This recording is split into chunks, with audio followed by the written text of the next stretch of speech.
ብርሃን ተበታትኖ ሲውል ያበራል፣ በትኩረት በአንድ ቦታ ላይ ሲያርፍ ግን ያቃጥላል። ብዙዎቻችን በየቀኑ እንደክማለን፣ እንሮጣለን፣ ግን የትም አልደረስንም። ለምን መሰላችሁ? ጉልበታችን ስለተበታተነ ነው። በኳንተም ፊዚክስ ዓለም አንድ አስገራሚ እውነት አለ። እሱም ዘ ኦብዘርቭ ኢፌክት ይባላል። ይህም ማለት አንድ ነገር በትኩረት ስትመለከተው፣ ኦብዘርቭ ስታደርገው ያ ነገር ባህሪውን ይቀይራል ማለት ነው።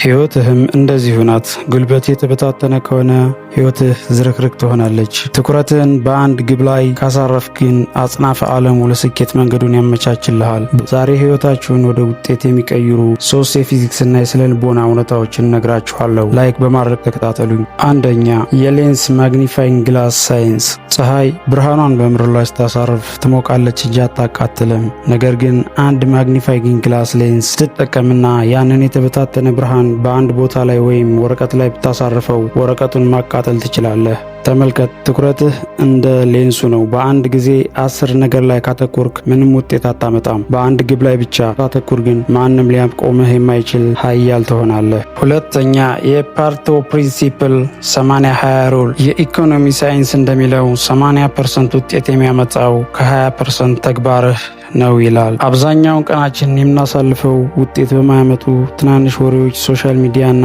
አላስፈላጊ ጭቅጭቆች ላይ ነው። ስኬታማ ሰዎች ግን 80% ጉልበታቸውን 20% በሆኑ ትልልቅ ግቦቻቸው ላይ ያውሉታል። ብዙ መስራት ሳይሆን ትክክለኛው ነገር ላይ ማተኮር ነው ሀብታም የሚያደርገው። ሶስተኛ፣ ዘ ፍሎው ስቴት ጥልቅ ትኩረት።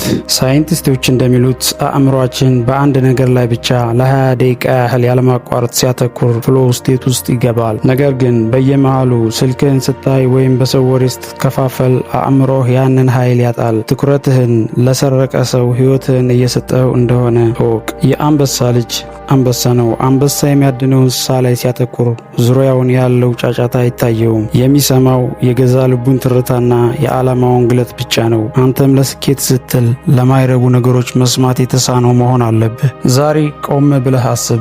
ትኩረትህ የት ላይ ነው? በሰዎች ድክመት ላይ፣ በሀገሪቱ ችግር ላይ ወይስ በራስህ እድገት ላይ? ትኩረትህን በሰጠኸው ነገር ላይ ስልጣን ትሰጠዋለህ። ስልጣኑን ለችግሮችህ አትስጥ፣ ለዓላማህ እንጂ። ትኩረትህን በአንድ ዓላማ ላይ አድርግ። ውጤቱ ያን ያንጸባርቃል። ካሉብህ 10 ስራዎች ውስጥ 80% ውጤት ሊያመጣልህ የሚችለው የአንዱ ስራ የትኛው ነው? ኮሜንት ሴክሽን ላይ ምጡቅ ብለህ በመጻፍ አሳውቀኝ። በየቀኑ ስኬትህን 1% ለማሻሻል ከፈለግ ቻናሉን ሰብስክራይብ በማድረግ የምጡቅ ተነሳሽነት ቤተሰብ መቀላቀል ትችላለህ። በሚቀጥለው ቪዲዮ በሌላ አነቃቂ ሀሳብ እስክንገናኝ ድረስ ለስኬትህ በምጡቅ አስተሳሰብና በጠንካራ ተግባር ቆይ። ምጡቅ ተነሳሽነት። መልካም ቀን ይሁንላችሁ።